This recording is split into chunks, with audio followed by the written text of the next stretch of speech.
A small East Texas reservoir is the site of today's lesson. For fishermen, getting a late start and missing the early morning bite can be frustrating, especially in late summer and early fall. Let's join Larry as he shows us some of his techniques for fishing a jig in today's lesson, a late start.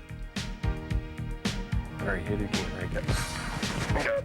Got it done for the first early. He's a good one, too. No, not a big one, but he ain't too bad. Ain't too bad.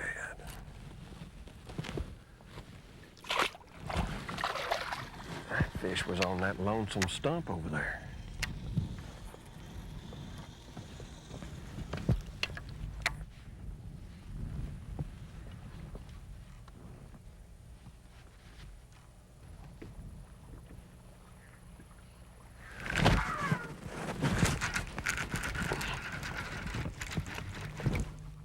Oh, he feels good too.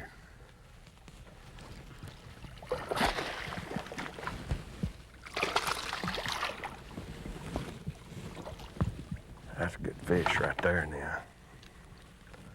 That's a good fish. Hey, what I found right there is a stump. It's in deep water and them fish are suspended around it evidently. Because 2 drops in a row, I mean, one has got it.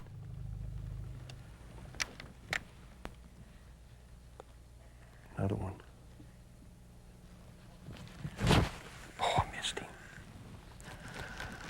Missed that one. Gotta let that jig free fall now.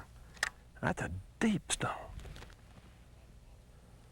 It's almost like fishing structure right there. I mean, they are down there. That is a dandy fish. Good quality bass. That's called quick release. I didn't have to mess with him, thank you. I got all the fun out of it and he got away. Didn't even have to touch him. Now I wonder what in the world has got all them fish right there. Certain lures like buzz baits and spinner baits and some topwater baits, you know, they're lures for covering water, for making a long cast and looking for the fish somewhere in between the end of it and the boat. And then the other lures, like worms and jigs, they're more precise lures, not really made for long distance casting, something that you just throw at a target or pitch directly to a target. So learn how to keep your boat distance correct with the difference in the 2 baits.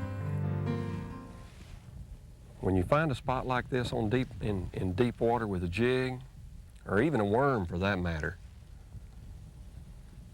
and you've caught 2 or 3 of them fish that's not really on the bottom, I mean, these fish here, when I first pulled in, the first 2 or 3 is on the bottom. I mean, down deep. But I guess what happens, I pull that school up. And when that happens, I mean, a lot of times, even though I'm not getting any bites right now, all you got to do to get a bite is accidentally drop that jig right through that school. And if you can do that, you'll get another bite. So make many casts at that little area before you leave it. Try to maintain that zone with that jig. And this spot here would be a good spot to come back to, you know, an hour or 2 from now, because I guarantee you there's going to be more there. I don't know what's down there yet. If you find an area with a concentration of fish and you've caught several from one spot, continue to make casts to the area even after the fish have quit biting. Sometimes the school may have moved somewhat, and the right fall of the bait may just trigger another bite.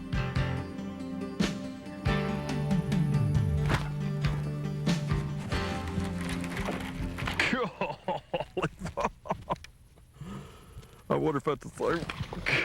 Golly, what a fish. Look at that big old bass. Come here to me. What a big old bass. That is a dandy fish. Ain't that a big one? That's one of them I believe I'll just go ahead and put a tag in here. Maybe one of you people will get lucky.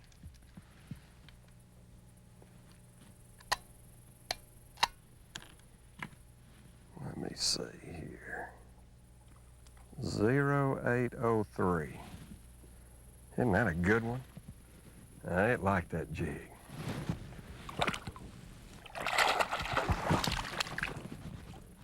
That was a good fish right there.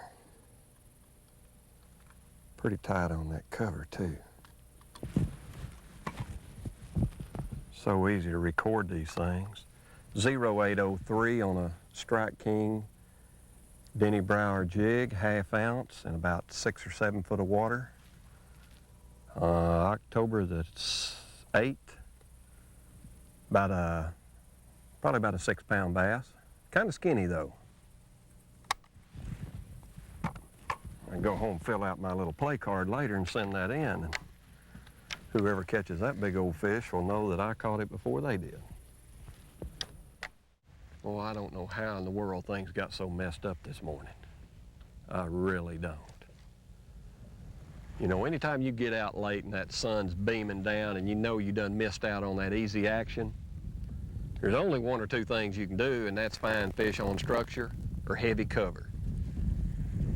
And usually it's with a bait that is appropriate for that kind of water. A jig, plastic worm, big crankbait, something that gets down there, because them fish, they don't look up all the time. They get to the point to where they feed, chase things early in the morning, especially in the summer and the fall when the water temperature's above 65 or 70 degrees. Boy, when I go out late, I tell you, it's hard for me to throw anything else but a jig or a worm. I mean, that's the relaxing way to fish. And I know good and well if I find them, they're going to be bunched up.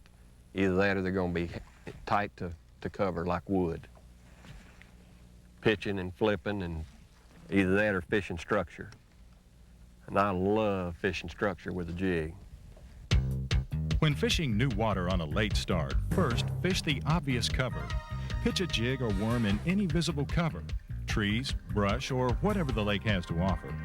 If this is not productive, then search out the underwater structure.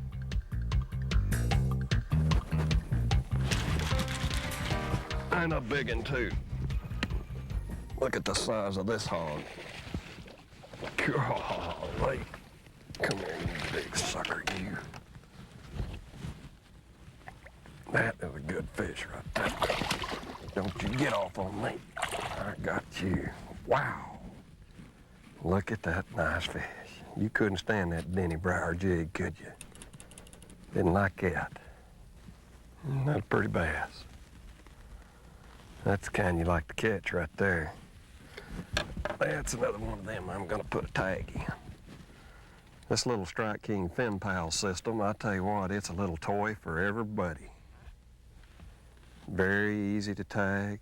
Just insert that thing just barely in behind that dorsal. And buddy, you're tagged. 0804 on a jig and pigtail. Thank you very much.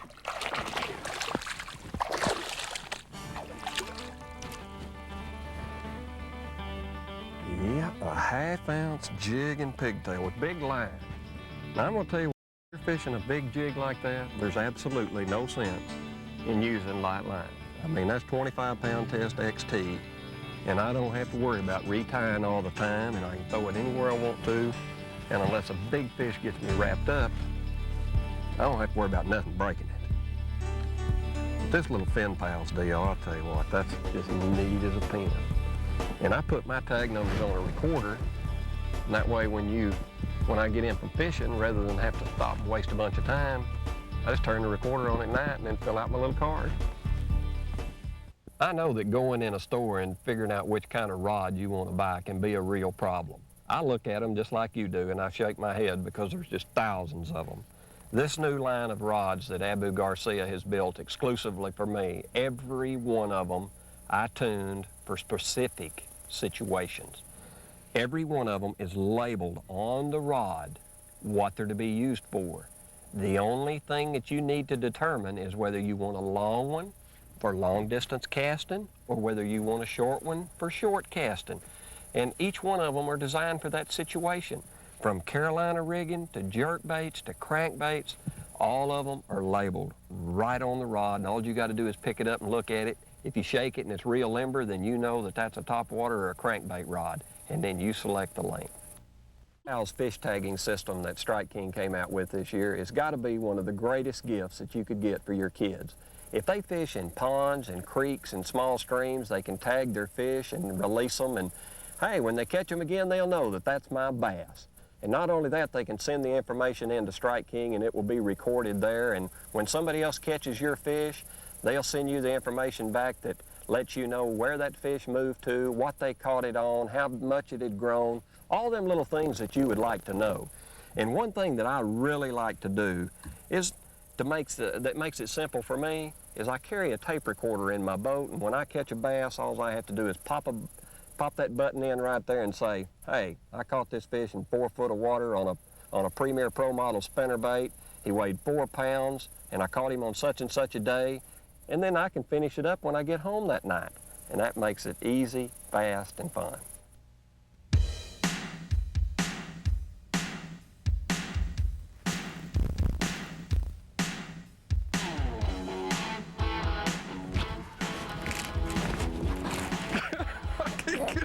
Golly, bud, look at the size of this thing. Golly. Another giant. Gosh. Jiminy Christmas, what a bass. Gosh. Now that's a keeper. I mean, that is a beautiful fish. What a bass. Isn't that a hogger? That's another one of them worthy of putting a tag in.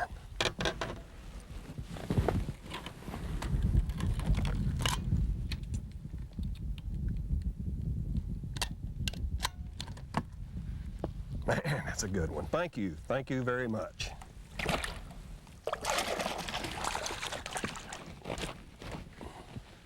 That was a good one. Boy, right on that drop, too. There ain't no doubt about it, them big ones are relating to the drop instead of the cover. Man, what a fish. You know, don't go out there in the boat and complain about not being able to cast where you want to. You got lots of time when you're at home to get that rod and reel and go out in the front yard and get you a 5-gallon bucket to stand on so it looks like you're standing on the deck of a boat and practice your casting. If you can't put a lure where you want it to go, then you're not going to be a very good fisherman. You know, all jig fishing is basically is fishing everything you can see and then dropping it right on the edge of that structure. Bouncing it through that cover, popping it along. I don't know why it's so difficult for people to catch fish on a jig, but I hear it all the time from people. I can't catch fish on a jig. You just have to practice it. Pitch it and pitch it and pitch it. Go somewhere where there's a lot of fish and stay with it. Don't do nothing else. Just take you a 7.5-foot rod, put you a jig on there, and keep pitching. I think a lot of people have a tendency to use too light a jig. They don't, I use a light jig at certain times, but it's nearly always when the water's cold or muddy. The rest of the time, I usually pitch a heavy jig and a pigtail trailer. The only way to learn how to catch fish on a jig is to fish it extensively. The most common mistake is fishing too light of a jig. Unless the water is cold or muddy, pitch a heavy jig with a pork pigtail trailer. Larry has found 2 areas that have been the most productive. The first area is a long underwater point with trees on the end that drops rapidly from 12 to 14 feet into 20 feet of water. The second area is a hump with a particular stump on the end where the water depth falls quickly from 14 feet to 25 feet. This area produced several catches in a row, and its typical summer and fall type structure. This area here is there's a little old hump out in the middle of this creek. It's got some short grass on it. I found it earlier, and I can feel that grass down there. It's one of them places that ought to have a load of fish on it. And that's what I'm doing, is popping it up out of that grass, letting him fall back down. Boy, this looks like one of them. Golly. This feels like a real bass. Jeezy cripes, what a bass. What a bass. What a bass. I'm telling you, here is the moose of all mooses. Gee, man, Christmas. Look at that thing. Look at it. Please don't get off there, baby dog. I ain't caught a fish. Golly, bum, look at that bass. My land. Come here, me big dude. Golly, bum, look at that hogger. That is a full-grown fish. Man, what a bass. Look at that fish. Ain't that a big one? That's the biggest bass I've caught in a long time. What a beauty. Well, I'm going to tag it.